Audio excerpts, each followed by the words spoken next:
Love this podcast? Support it and sponsor today. Simply head to ozcastnetwork.com for details. Wavelength. You know, Adelaide has worked really hard over the last few years to build a small bar reputation. When I was a kid, the big night in Adelaide was kind of, staying at home and watching the bill. Sparking the combos about Adelaide. As a female Sparky, I did get lots of comments on my gender. You should be having... Here to make a difference. Yeah, make the difference. Give the youth a voice. On Fresh 92.7. Welcome to Wavelength, sparking the convos about Adelaide you should be having with Zane and Jack joining me. Yeah, it's good to be back. I've done it once before, but yeah, Dave off away in Melbourne, I see. So... Having a lot of fun. So I've got Mr. Weekend Brekkie himself here. Of course, you've just landed your own show. Yeah, that's been a lot of fun with Ev on Saturday mornings. So 7 a.m. every Saturday. Yeah, make sure plug. you are listening. But right now, we're focusing on serious stuff, Jack. That's right. We are talking about some serious stuff. Serious radio. Today, everyone is talking about the Glenelg Tigers who took out the Sandford Premiership yesterday in a 28-point win. Cracking game. Congrats to those guys. A driver is in critical condition after a crash on North East Road near Windsor Gardens this morning, which resulted in massive road closures. The crash left debris strewn all over the road, and yet the other driver miraculously appeared somewhat unscathed. And the RCC Fringe is confirmed to return to the Adelaide Uni campus in 2020. This year's festival was rife with complaints from students about disruptions to campus, but the Student Representative Council are satisfied that their concerns will be addressed in the upcoming festival.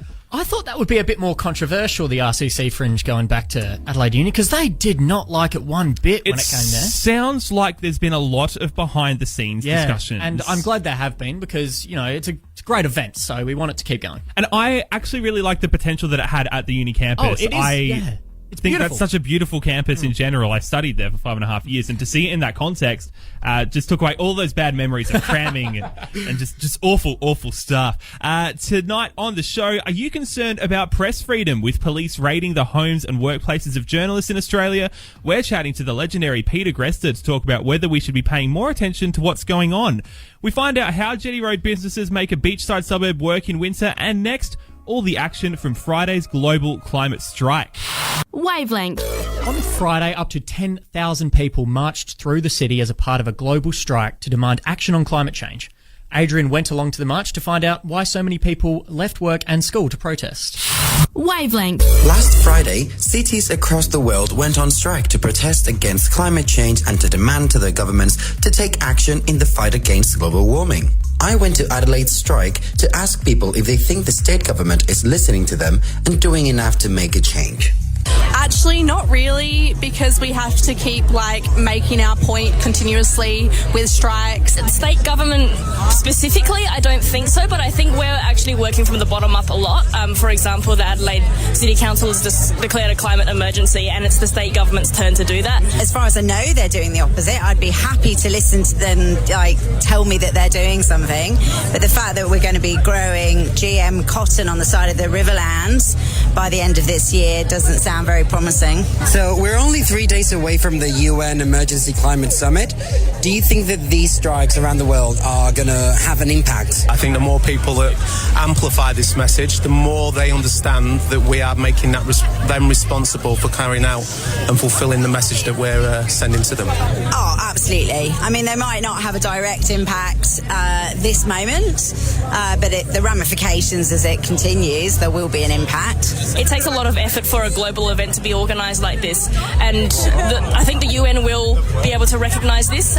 Taking the day off work, obviously, it's not an easy decision to make, or from uni or from school, but if nothing changes and there's a third strike organised here in Adelaide, would you still be attending? Absolutely. Otherwise, we won't have jobs to go to in the future. We deprive ourselves of something, our financial remuneration or a day of education, but this is a really important message to get across, and we're prepared to make that small sacrifice. And our son's here as well. He's striking from school, and that was completely his decision. Yeah, and it's more important than a day at school at the moment. Definitely. I'm happy to put aside my time for something that matters. I went off school not because I don't want to go to school, it's because I care. Wavelength. Adrian, down at the climate strikes that went down on Friday, part of the global climate strikes. Yeah, that last comment really got me in the end. I wasn't really expecting that. I thought I'd heard that story, but I must have missed that one. Very cute. I feel that for an Adelaide climate strike, there was a disproportionate amount of British accents in that crowd. Right? A lot of expats. Not happy about it. But, it was so successful, those strikes. They went mental. Allegedly, according to the organisers of the strikes worldwide, up to 4 million people participated. That is crazy. 10,000 people in Adelaide or thereabouts. 20,000 people in Hobart. Oh my God, yeah. I just mentioned that before. That is nuts. That is the highest ever strike action that state has ever seen. Yeah, that really makes Adelaide's 10,000 suddenly look a lot less impressive because we have a lot more people here than Hobart. 10,000. I mean, that's pretty nuts. It's still you pretty saw good. them all outside of Parliament House. It's bigger than the marriage equality rallies that we had for comparison. Nuts. It's slightly bigger. It's just one of those things that's so obvious that we've got to get out there and support it. Yes, partner went along. He said it was a really, really incredible vibe. So many people there. So many people I knew were just like on the Insta story. I was here at work just because I had so much stuff to do, and I feel very bad about that. Yeah, well, we can't win them all here, Zane. We all support the message, so don't worry about it. This is me confessing to being a bad person. Wavelength. Jack filling in for David, who is away interstate. Yeah, it's always a lot of fun to come in and talk about the real issues instead of just talking about, funny cat videos. Smack on weekend brekkie. And in the vein of tonight's show, it's really just us tonight. Poor Andrew is off crook, so I am going to let you know what the hell is going on in politics at the moment. What the hell is going on in politics at the moment? Wavelength. Fresh 92.7. Well, it's a working holiday for the PM this week as he spends some time over in the US with Donald Trump. He's been discussing a number of things with the president, including the current tension with Iran and China, as well as dedicating $150 million for Aussie businesses to help with America's upcoming space missions, because that's a priority for us, apparently. However, reports have emerged that ScoMo tried to take his mate Brian Houston with him to a state dinner, only for the White House to reject him. Brian Houston is, of course, the leader of the Hillsong Church. He was criticised by the Royal Commission into Institutional Responses to Child Sexual Abuse in 2015 for failing to tell police his father was a self-confessed child abuser. Scott Morrison has dismissed such reports today as gossip. Meanwhile, the Tamil family we've all heard about facing deportation back to Sri Lanka are staying in Australia for a little while longer as the federal court agreed to hear their case. The family hopes their youngest daughter will be granted asylum, meaning they can all stay together, with the date for the hearing yet to be set. But Peter Dutton, the Home Affairs Minister, reckons the children are simply, quote, anchor babies, had by the parents to help their chances of staying in Australia. And lastly, ScoMo has finally addressed the rumour that he crapped his dax at Engadine Macca's in 1997 after a Cronulla Sharks game. Kind of. At the Midwinter Ball, which is where politicians and journalists in Canberra get together for a weird fancy night out, ScoMo brought up the incident only to say it will remain, quote, a mystery of the ages. And that is what the hell is going on in politics this week. Well, first of all, congratulations on a great live read. What a read. That's usually pre-recorded. I don't want to, pull the curtain back too much on what goes on here. The magic of radio. A few things. Peter Dutton continues to be an absolute spud of a human, in my opinion. That is not... I just get so uncomfortable when we talk about... What, anchor babies? Oh my God. Just such dehumanizing terms to refer to human beings. Oh, it's ridiculous, but we all know that he has that in him. A few other things. ScoMo trying to take Brian Houston to a State House dinner. If there was a noise to describe how we feel about that, it would be that. But ended up, I'm pretty sure it was the same dinner. Gina Reinhardt went along. Okay. Yeah, Gina Reinhardt. There was a photo posted not too long ago of ScoMo and his partner, Trump and his partner, can't remember names, sorry, and Gina Reinhardt just sitting in the middle, whilst he was skipping the UN climate summit. Old mate jeans. Oh my God. So, a lot to unpack about ScoMo Prime Minister just gallivanting across the United States, doing whatever the hell he wants. And the Macca's thing. Yeah. He clearly crapped his dax. Is it on Wikipedia as a fact now? Because I might just go and edit it. Because let's be real. One day, CCTV footage of whatever happened will emerge, and we will find out. Wavelength. About to launch into a chat about press freedom, but before, we went to the climate strikes that happened in Adelaide on Friday and got some voxies there. We got a text in from 780 saying, okay, dudes, got to be honest, rally and change are two different things, and what the young ones fail to realise is that going to a march or a protest isn't enough to facilitate change. Well, it shows that people want it. I mean, especially when there's young people. I mean, they're going to be voting soon as well, so that can also show intentions as well. Yeah, it's a hard one because, like, I do agree to an extent that just protesting isn't really going to do a lot. I'm very much not one to sign a petition online, especially because I just don't think they're really effective most of the time. But it's getting to a point where, particularly with this climate stuff, if you want action from the government, there's not a lot else you can do. Yeah, I mean, there's also a point to be said with, protests might not seem like they cause action, but government isn't going to do anything if people just sit there and stay quiet. Governments don't just rock up. Parliament doesn't rock up one day and go, I think I'll legislate on climate change today because nothing's happened about it. They're going to look at things that are happening, and massive 4 million people across the world are striking, the biggest strikes ever in Hobart. 10,000 people here. It makes a difference. Exactly. Anyway, let's move on to our main discussion for tonight. I'm so excited to get stuck into this. That's right. Are you concerned about press freedom? The police raided the home of a journalist and the Sydney ABC building earlier this year, prompting concerns the government might be trying to control the press too tightly. Someone who knows exactly what can happen when the government controls the press too tightly is Peter Greste. We caught up with him to find out whether we should be more worried about where our media is at. Wavelength. The two raids in 24 hours. This is not a confidential thing. They've come into our building. Is this a free media? So I would say to all of the journalists at the ABC and all the journalists across Australia, don't be afraid of the job you do. Having a lot of information isn't the same as being well informed. 2019 has been an eventful year for Aussie journalists. We dropped 2 ranks in the World Press Freedom Index after the AFP raided the ABC building and the home of News Corp journalist Anika Smethurst. Should we be worried about whistleblowers being scared to come forward with information now?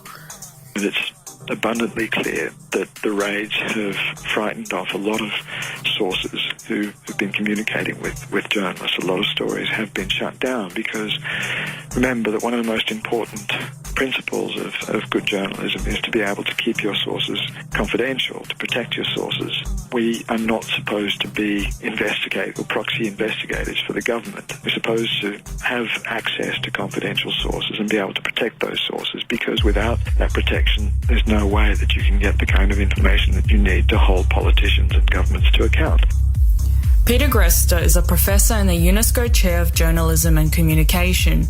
With over 30 years' experience of reporting, he spent over 400 days in prison for his coverage of a political crisis unfolding in Egypt. When it comes to facing criminal charges for reporting, he's lived through the experience firsthand and sees flaws in the system for our journos here.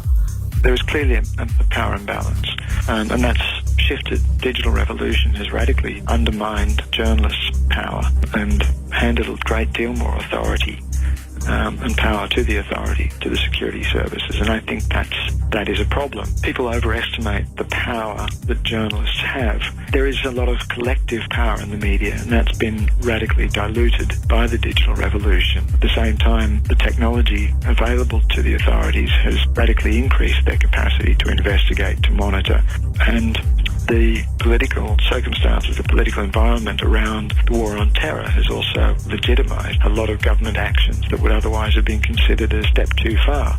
You know, the sorts of things that restrict freedom of speech, the sorts of, the capacity of the minister to make unilateral decision without judicial oversight. All of these things are steps that I'd argue would not have been acceptable in the past, but are acceptable now because we don't have the same kind of media scrutiny that we once had, or the media's capacity to scrutinise and hold government to account, and also because the war on terror has created that political opportunity.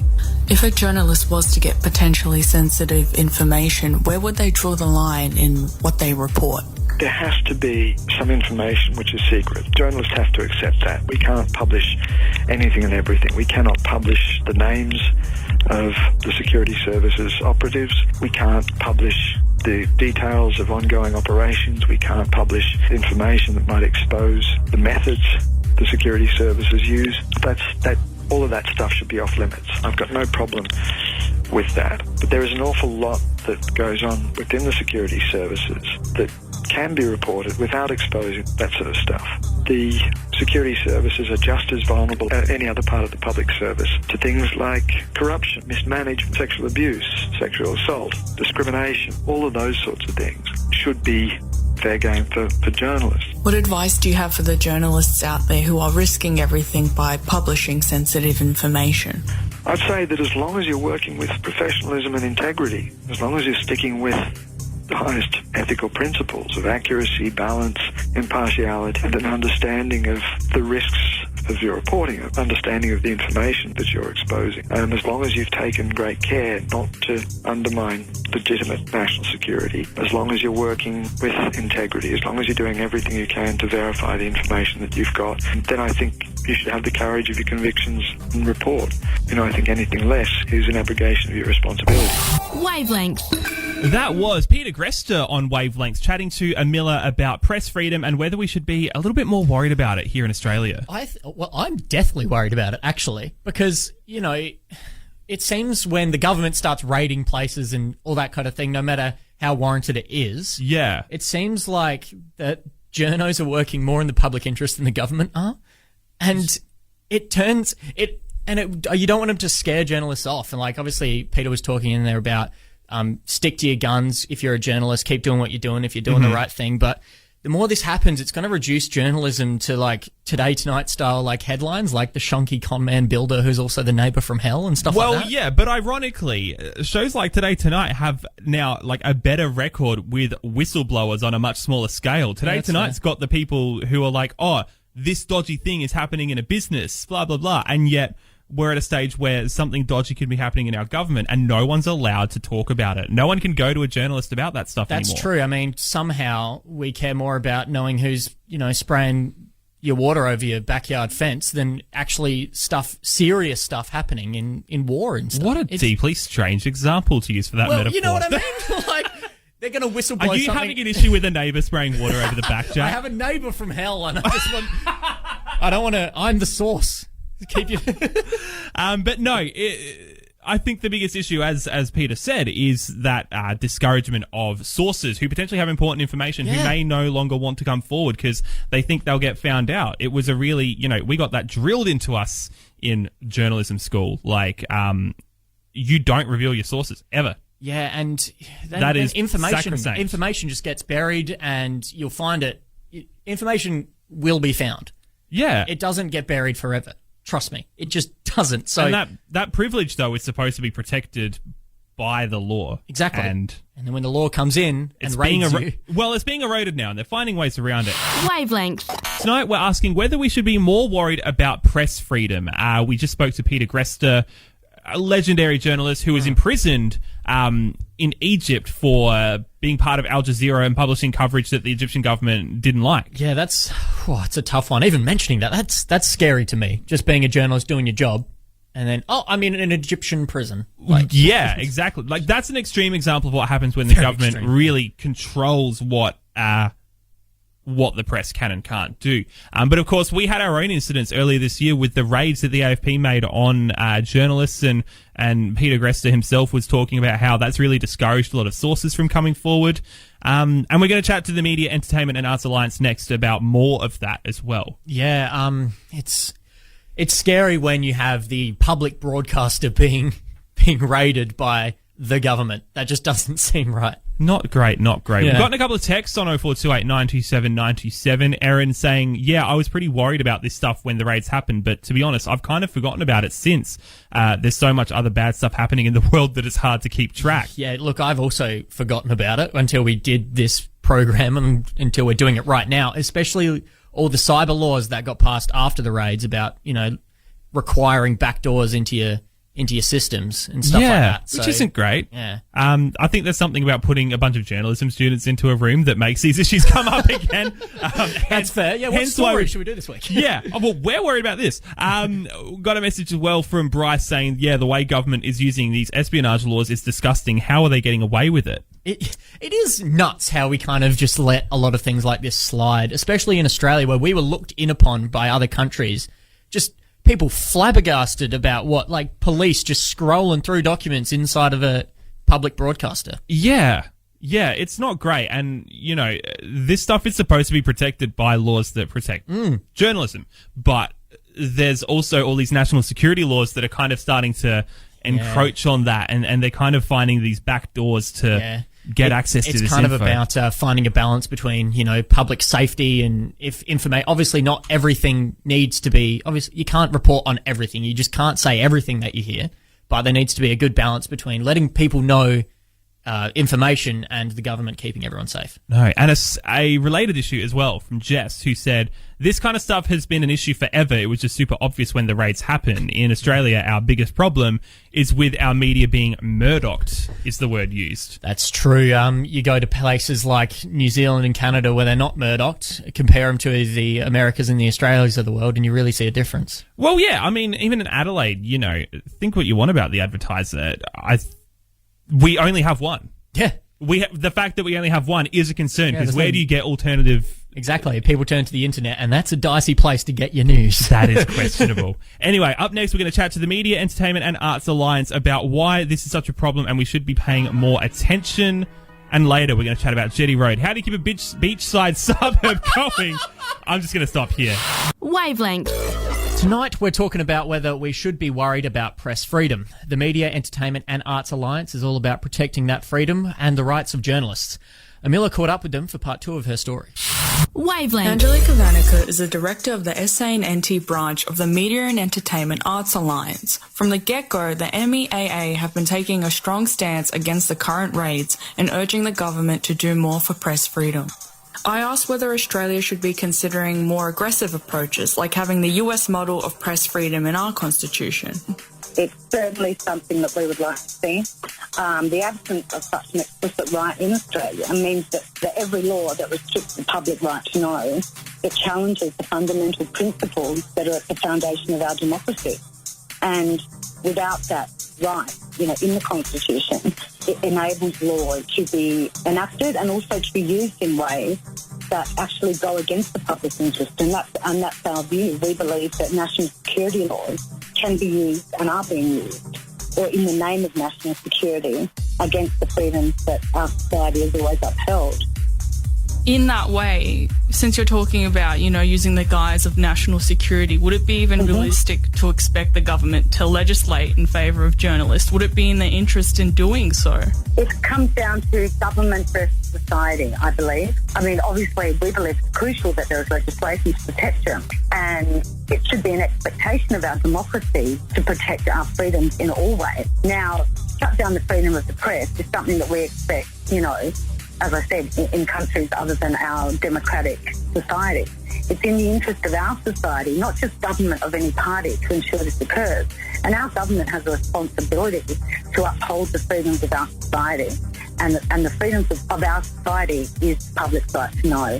Should we be concerned here and see this as a threat on media and society? We're greatly concerned about where that future may lie for journalism. And the AFP are still investigating and, have not ruled out making charges against our media. It's been an incredible position to be in, and it's just highlighted just how vulnerable press freedom is in Australia right now. And I think that you look around the world with, the issues that have been impacting media everywhere. Fake news, what's fake news? Suddenly people are using it as a throwaway line. We have, we don't need to obviously be that specific. We're looking at Julian Assange, and then there's the debate about whether what he did was ethical, but also was it in the public interest right to know. And in fact, the Julian Assange situation has a very dangerous precedent to be set as to who can report on news around the world. And, we could be seeing investigations into the New York Times, we could be seeing investigations all around the world. This is not just bound to Australia at the moment, it's a major international issue. Where do you see the future of Australian journalism heading? Are you concerned, basically, that there will be more journalists like Anika Smethurst being raided if nothing changes? Absolutely we are. Absolutely we are, and that is why we are campaigning so hard. In every way we can. We ran Journalism is Not a Crime campaign earlier this year, where we had major journalists from around, very well-known journalists and highly respected journalists from around Australia, put their names to print in newspapers around the country, calling on the government to acknowledge that journalism is not a crime and to give it more than just a verbal. Of course journalists have rights to write stories. It's not a throwaway line. We need to see it in reality. We need to see legislation that actually does enable journalists to do their job in the interest of Australia, of our nation, of where we have come from and where we are going. And it is a very serious time in the world right now in relation to all press freedom. Wavelength. That was Amila chatting to the MEAA about the Media, Entertainment and Arts Alliance, I should be clear, about press freedom and whether we should be more worried about it here in Australia. We've gotten a few texts as well on 0428 97 97. A couple of texts have come through. Right now, the only place to get real news is the internet. People can smell the truth, which is kind of true and not true. It really depends where you're going. I agree with that. I think the internet can be such a great source for news, but you need to know what you're looking for, and you need to know that the internet source you're getting it from is, actually doing their due diligence and doing their research. Yeah, you almost need to be your own journalist if you're seeing something on the internet. Back yourself up and make sure you research it further. We got an interesting, almost a counterpoint to that. On the text line from Bridget, who said, as a journalism student, I get really mad when friends say they don't watch the news because it's bad. We need to value our media and how fortunate we are to have the press freedom we do. The fact it's being so blatantly attacked by the AFP is frustrating. Young people need to understand the importance of the media, stand up for it so that we can have a lot more power as a society. Social media is great, but it has no credibility. That's a very fair point, especially if you're looking to social media to get your news, because it can be very diluted and, well, wrong. I think one of the most important things is that you never just take one news source as your only source of news. That's right. And one of the great things about the internet is that it can introduce you to all kinds of different perspectives and all kinds of different journalists, but then also the algorithms can make you just see what you want to see. And you've got to always look at the references. Exactly. As I was taught at university. If that's stuff about how vaccinations are bad, that's what you're going to see, and you're going to end up thinking incorrectly. We also had another text come in. Julian Assange felt the real deal. You guys are next. Lol. Keep up the good work. I mean, I hope not. Slightly foreboding, but hopefully I'm actually really glad this came up because I wanted to talk about this and the whole Julian Assange thing, because there's actually a lot of interesting debate amongst journalists about whether he counts as a journalist. Of course, Julian Assange is the guy behind WikiLeaks, which publishes just heaps of documents, and we're known for publishing heaps of confidential information about basically dodgy stuff that the US government and other governments were doing. Yeah, that's right. So people like Julian Assange and Edward Snowden, I think the other guy's name was, that leaked a lot of things. There is a bit of conjecture where they're actually doing journalist work. For what it's worth, I think it's close enough. I mean, they're exposing stories and information. And bringing information to light. Exactly. Yeah, they don't necessarily disseminate it to the same degree a journalist would, but if we're talking about freedom of information... That's true. What's happening there is seriously concerning. And there's a lot of criminal allegations that have been brought against him. It's hard to know what's real and what's not. It's very complicated. So complicated. I think it's worth keeping a close eye on and not just assuming that him being in prison is the best thing. Yeah, well, that's right. A lot of people are in prison for a long time and they didn't do anything wrong. Wavelength. Super interesting convo tonight about press freedom and whether we should be more worried about it. Yeah, a lot of plates in the air with this one. I mean, we're talking about... A lot of plates in the air. A lot of plates spinning, I should say. A lot of balls in the air. There's all the stuff with the AFP raids on the ABC and specific journalists, plus talking about old school stuff like Julian Assange and Edward Snowden and stuff like that. Freedom of information itself is a big issue at the moment. Can I just give a shout out, by the way, to the most unexpected advocate for the likes of Julian Assange, Chelsea Manning as well, Pamela Anderson. Oh, yeah, we were talking about this off air. Pamela Anderson always gets in fights with these people on, like, American TV shows like The View and all those midday chat shows, really sticking up for press freedom and, freedom of information. Which is so good. Like, I just love it so much. Her performance on Scary Movie 3 will never be outdone, but I do like Pamela Anderson as a more of a, socialite I do like what she's doing to progress the cause that she believes in the world. Yes. But Scary Movie 3. It's just so great that, I think people assume that she's quite dumb because she was the hot blonde chick from Baywatch. And she's actually super, smart and well-informed on all of these, interesting issues. Well, that's the Trojan horse. That's how you can get in there. I'm a pretty girl, but actually I'm really smart. I wish I was a pretty girl and smart. It's so good. Thank you to everyone who has sent us a message and engaged in this convo. We are going to get into our last story of tonight, which is a really interesting thing to consider. How do you keep a beachside suburb going when no one wants to go to the beach. It is, I'm not actually reading off the run sheet, which you think I'm doing. I'm kind of just winging it. Luca investigated how Jetty Road is making it work. Thank you. You got to have each other's back on it. Wavelength. Growing up in Adelaide, we all have fond memories of summers spent by the beach. Whether it's jetty jumping, boogie boarding, eating fish and chips, or watching the sunset, it's our right as Aussies to call the beach home. However, as winter creeps in and we retreat back inside, it's easy to forget how coastal suburbs cope without us. So I had a chat with Con Mayos, the executive chairman of the Jetty Road Main Street Committee, to find out how our beloved Glenelg survives in winter. Well, being a coastal destination, we understand that there's seasonal challenges down there, but we know that 80% of the visitors that come to Adelaide visit Glenelg. That's over 1.4 million visitors each year, and that's not all in summer. That's also in winter. We've got a good mix of businesses down here, and it survives quite well. We've also introduced the Winter Wonderland ice skating at the Bay, and that's been very popular over the July school holidays each year. So that's one of the biggest draw cards down there in winter. It attracts around 80,000 people to Glenelg for that 3-week period that it's open. I guess, more broadly, what is the Jetty Road Main Street Committee doing to ensure the survival and success of businesses along the strip? Well, look,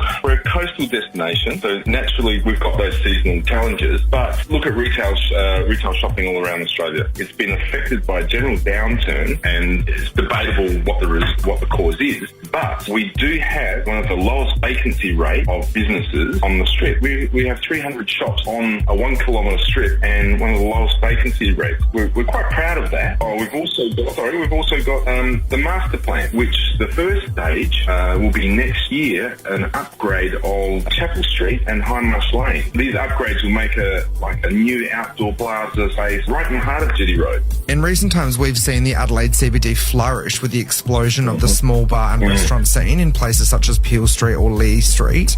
Would Glenelg ever consider adopting a similar scene? Oh, yes. We'd love to see small venues and pop-up bars in Glenelg. Unfortunately, however, state government small venue liquor licence regulations only permit the SVLs, the small venue licences, trading within the CBD. So that square mile within the CBD is the only place that it can happen. The former Labor government were considering opening the small bar licences up to suburban areas like Glenelg, Norwood, Prospect, Amila. So we're hopeful that the current Liberal government are open to exploring this further. So I guess what would you like to see the government do to support coastal suburbs? We and the council are open to innovation and go to great lengths to make it very business friendly. We're in the process, or the council is in the process of applying to the state government for some of these coastal grants to improve our coastal district. A bit like Henley Square, the council is applying for a rejuvenation of Moseley Square. Touching on Henley Square, do you feel any negative or positive impacts from their redevelopment and the success that they're having as a coastal suburb? I think it's great what they've done. It looks fantastic and it's drawn people down there. Don't forget, Jetty Road Glenelg is a major tourist destination. Just like I said, 1.4 million people come every year and it's increasing every year. We've got Moseley Beach Club, we've got beach concerts. So I think we provide a different mix of attractions than Henley Square. So, no, I don't think they impinge on us in any way. So there you have it. Turns out there's a lot to do in winter by the beach. So next time you're scratching your head with that winter boredom, pay your local beach a visit and show them some support. Wavelength. Thank you, Luca, chatting to Jetty Road about how they keep Glenelg businesses active during winter. It's a great idea for a story, actually. And when I saw that you were doing that, I was actually pretty hyped up because I used to go to Glenelg heaps, like back in the day, even as recent as a couple of years ago, but hardly ever anymore, and I've got to go back. Well, this is your kind of area of expertise more so than mine because I grew up as a Northeast it's not boy, your neck of the woods, is it? No. I mean, I remember going there years and years ago, and everyone talks about how, when they got rid of, Magic Mountain, that's when Glenelg, started to, go downhill. But I think it was when the cinemas went, that's when I stopped going, those old school cinemas. But it's still a really lovely place. I mean, even if you don't care about spending $50 just to get into the beach house. Like, there's a lot of things to do. As long as nothing happens to the kiosk at Broadway, I'm happy. Well, I mean, there's a lot going on as they were saying, everywhere on the beach. Henley, even Brighton as well. That's a really good spot to go down no matter what the season is. Yeah, I do like Brighton. It's a lot of good date spots in Brighton. Have you been going on dates? No, but I just know that. I've been told. I believe that a lot more. Oh, come on. All right, let's wrap up this show here. It's been fantastic. Thank you so much to everyone who has listened and taken part in this convo. Thank you, Jack, for filling in. No dramas. It's always good to be aboard. David will be back next week, back from Interstate. We'll have Andrew back as well. We'll have the whole team back. Yeah, I know, and I will be gone. So how good is that? You'll for still everyone? be behind the scenes. Yeah, You'll I'll be here. answering the calls. Make sure you are subscribed to our podcast, Spotify, Apple, wherever else you get your podcasts. You will be the first person to find out when tonight's show goes up. You can listen back to all of our other shows as soon as you want. Yeah, basically. whenever you want to. My outs today have been awful, and I would like to go out acknowledging that, yes, I know my outs have been terrible. Look, I wasn't going to mention it, Zane, but... I don't know what's wrong with me. The breaks are great, and then I stuff up the outs, and... You're doing great, sweetie. I said, how do you keep a bitch instead of beachside suburb going during winter? I think we should really throw to Carolyn with the come up. Yeah, we're going to get stuck into the come up. That's just for the best for everyone. You're on Fresh. Wavelength. Love this podcast? Support it and sponsor today. Simply head to ozcastnetwork.com for details.